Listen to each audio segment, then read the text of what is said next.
Welcome to Cuba. I'm here on a 9-day cultural exchange tour with Friendly Planet, exploring this exciting country. We're going to head from Santa Clara to Varadero and then end in the captivating city of Havana. Let's go check it out. We start our tour in Santa Clara, where we stop at the Che Guevara Mausoleum. This impressive monument faces Revolution Square and is the place where his mortal remains rest. Next, we make a special visit to the Santa Clara Music and Performing Arts School, where we watch the students practice and perform. Access to arts education was one of the priorities of the Revolution of 1959, and these vocational schools are distributed throughout the country. The school teaches elementary, middle, and high school in the morning, followed by music studies in the afternoon. The students live on campus during the week and commute from the nearby cities. We were completely blown away by their talent.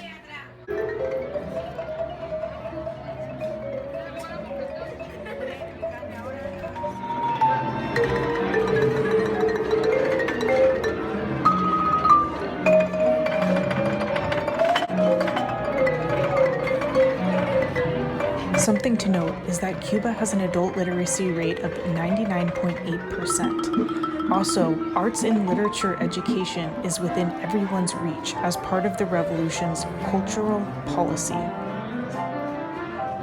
In the next few minutes, you'll experience the unedited concert that these students performed for us. Behold.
Cuban music is often considered one of the richest and most influential regions of music in the world.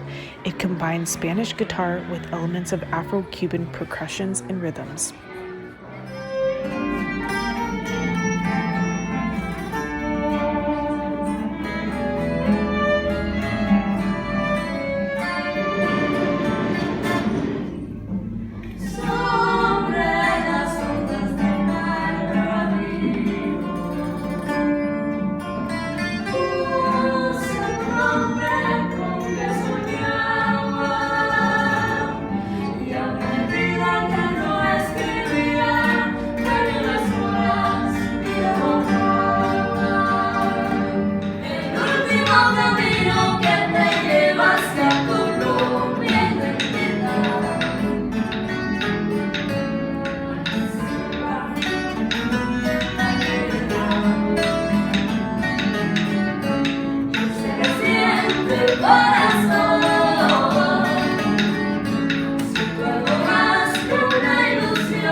A Nicaragua.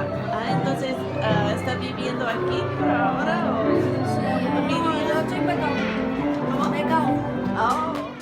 From Santa Clara, we travel 3 hours north by bus to the premier beach resort of Varadero.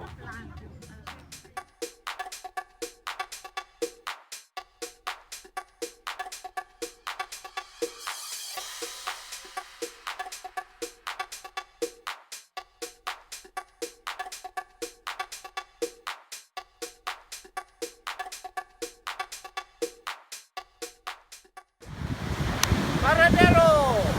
¡Estamos en Cuba! ¡Cuba! We're visiting in early February, so the weather is very cool and mild. Now we visit a Danzón Club in Varadero. Danzón is the official national dance and musical genre of Cuba. Danzón combines European and African rhythms with graceful, slow footwork. It's also a very flirtatious dance with the use of the fan. One of our dance instructors demonstrates. From the right hand to the left hand in front of him. I want you.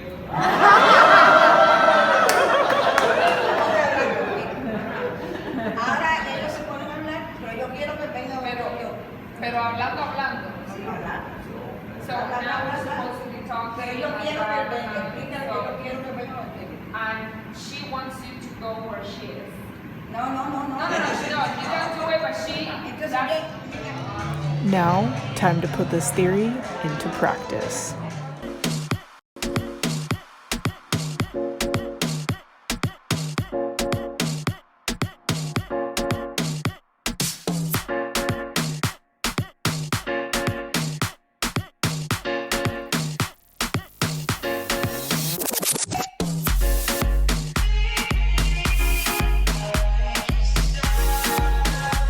Next, we drive through the outskirts of Varadero to visit artisan workshops of Mariela Aleman Orozco and Marlene Martinez Barrio, members of the Cuban Cultural Fund. They've received prizes and recognition for their work. During the visit, we tour their workshop and experience the creative process. Mariela's artwork is watercolor on fabric, where she designs clothes, scarves, and paintings. Here, we watch as she paints one of her favorite subjects, Frida Kahlo.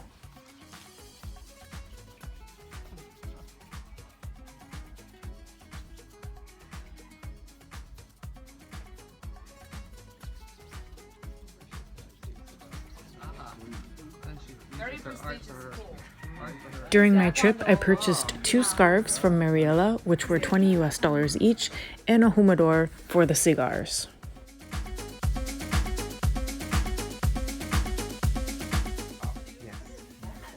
You might want to here, come home, right? We spent the later part of the afternoon back in Varadero, where we enjoyed the white sand beaches and the pure turquoise waters.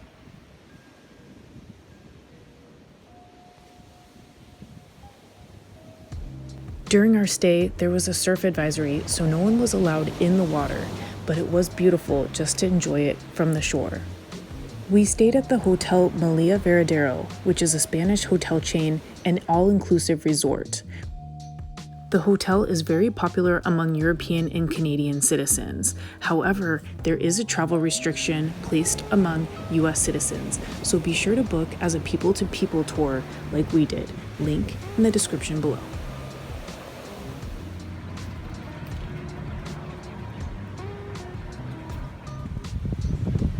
Perched at the edge of the beach in Varadero is Mansion Zandu, a historic hotel and golf resort built in 1930.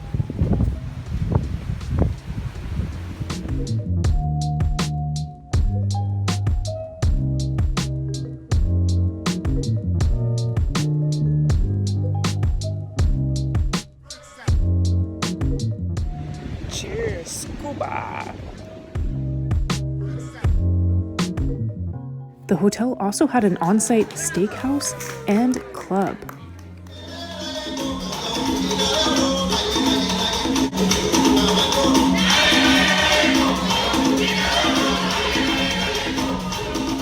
The next day, we embark on a road trip to Havana. Along the way, we pass by the highest bridge in Cuba, the Baconiagua Bridge. We continue onward only 30 minutes outside of Havana to a quaint fishing village called Cojimar, the setting of Hemingway's book, The Old Man and the Sea. Ernest Hemingway lived in Cuba during the 40s and 50s up until the time of the revolution, and the island nation played an important role in Hemingway's life and literature. We check out one of Hemingway's favorite restaurants for lunch, a local paladar called La Terraza Restaurant, where the Old Man and the Sea's main character, Santiago, brings the remains of his epic fish. The restaurant is also known for its dancing chefs. She needed a dance partner.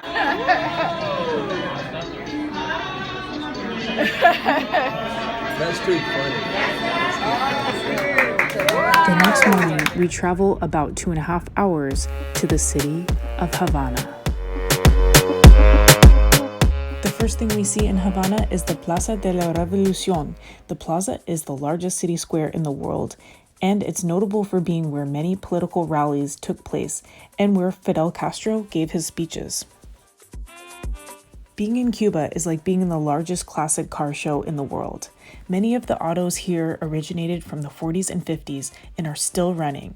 In fact, you can use many of them as a taxi service, including Chevys, Fords, Pontiacs, Buicks, Dodges, Plymouths, and Studebakers.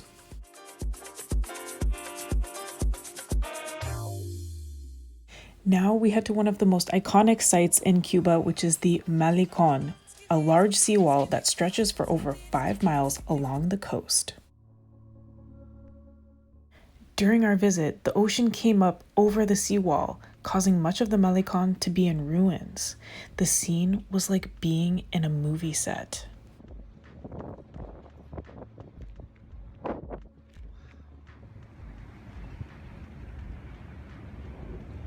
You guys, I'm traveling down the Malecón, similar to PCH. It's closed because the waves are really high, and it's like walking onto a movie set. There's no cars. Look at this. Wow. It was one of the strangest sights to see a roadway as popular as the Malecón completely deserted.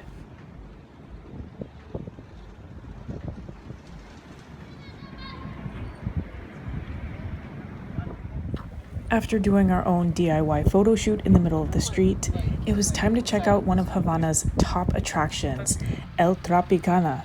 It's a cabaret in Havana that launched in 1939.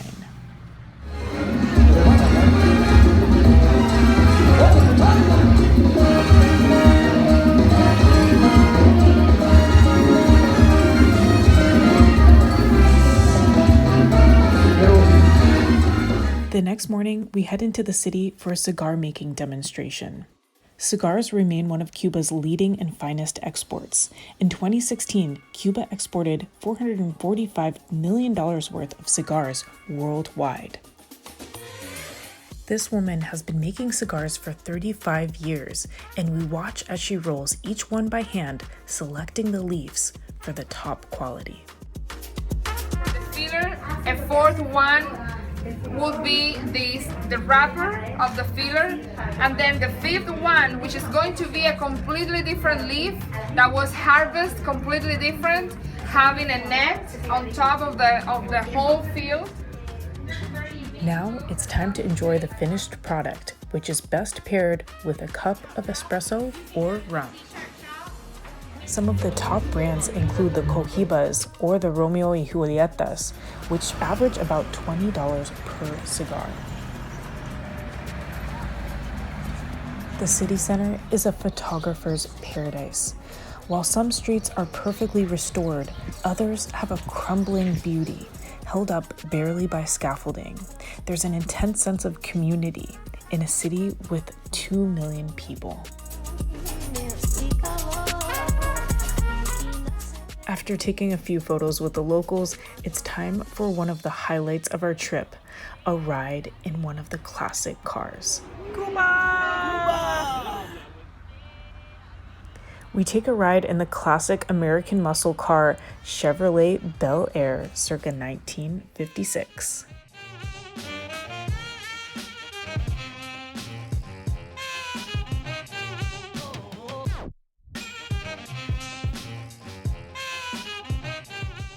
And if you like these classic cars as much as we do, hit the thumbs up button down below.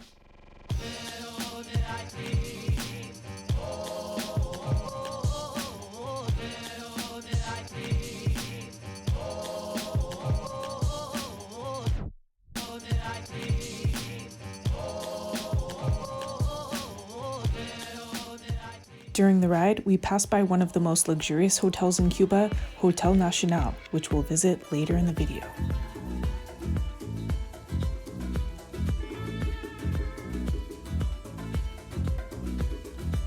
American cars were imported to Cuba for about 50 years. After the revolution, the US embargo was erected and Castro banned the importation of American cars and their mechanical parts.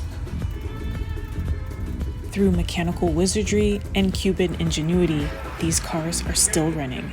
We visit a mechanic shop called Nostalgia Car, which renovates these old classic cars into the taxi service that we saw earlier. Chevrolet Buick 58 and Chevrolet 58, they're going to be kept with the same engines, just the original diesel and gasoline engines. Because his economy is better, and so he can afford having cars running gasoline. The mechanics are able to repair the engines without any modern tools or exact replacement parts. And with crafty entrepreneurialism, they're able to import the exact colors of these classic cars. Here we speak to the owner, who was selling us shirts from the Nostalgia Car for $15 each.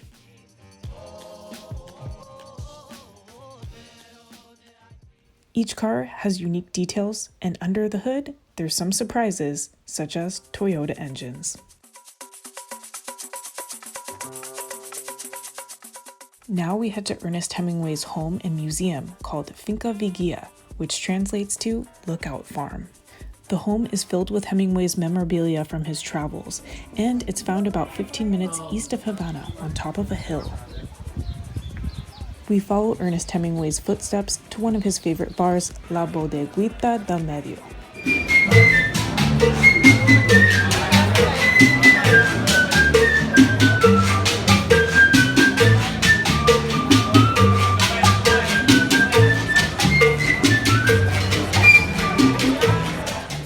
Cuba has a very lively nightlife scene, including bars, dance clubs, and music.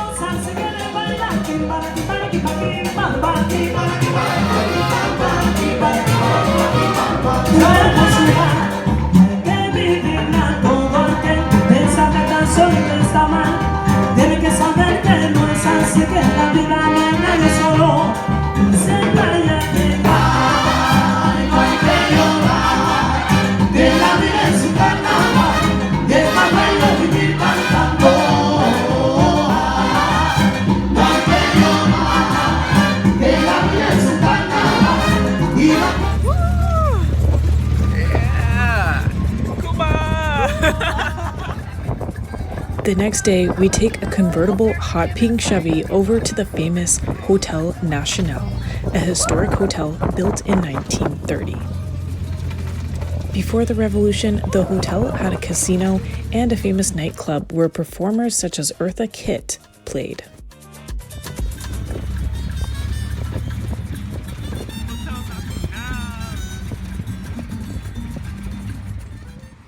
The hotel sits on beautiful grounds with gardens and peacocks and has housed many important guests, including politicians, actors, artists, and writers.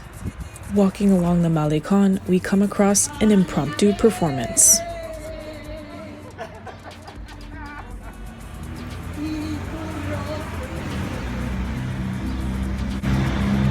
Hola! Well, Bella, Gracias, mi amor. Creo en radio. Noelia, Noelia, Noelia,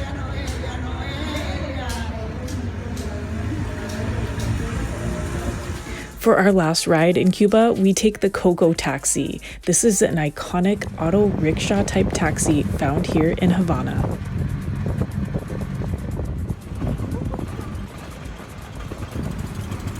Coco taxi.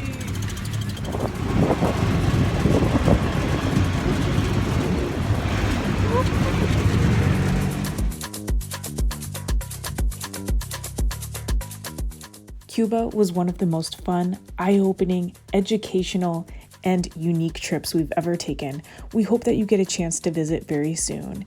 If you like this video, hit the thumbs up button and subscribe for more travel videos.